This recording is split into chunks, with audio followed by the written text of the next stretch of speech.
ബ്രദറെ, ആ രാജേട്ടൻ്റെ വീട്ടിൽ ഭയങ്കര വഴക്കാം. നമുക്കൊന്ന് പോയി നോക്കിയാലോ? സഹോദര, ഉപദേശിച്ചിട്ട് വലിയ കാര്യമുണ്ടെന്ന് തോന്നുന്നില്ല. എന്നാലും നമുക്കൊന്ന് പോയി നോക്കാം. ഓ, വരുന്നുണ്ട് അടുത്ത മാറണം. നിന്നെ ഉപദേശിച്ച് ശരിയാക്കാറാ.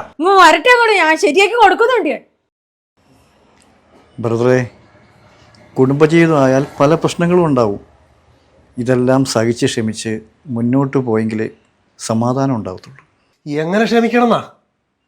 എല്ലാത്തിനും ഒരു പരിധിയില്ലേ? സഹോദര, എന്തൊക്കെ പ്രശ്നങ്ങളുണ്ടായാലും നമ്മൾ ക്ഷമിക്കാനും സഹിക്കാനും പഠിക്കണം.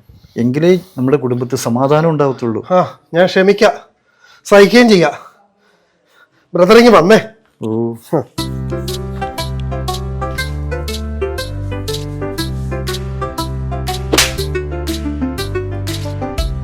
ഇതുപോലെ ഓരോന്ന് ദിവസവും കിട്ടിയാലേ ബ്രദറാണെങ്കിൽ ക്ഷമിക്കുമോ? വിട്ടോ വിട്ടോ വിട്ടോ. നമുക്കെന്നാ പോകാം. അതെ, ഞങ്ങൾ ഇറങ്ങുക. പോയിട്ട് കുറച്ച് അത്യാവശ്യമുണ്ട്. ഞങ്ങൾ ഇറങ്ങുക. ഓ.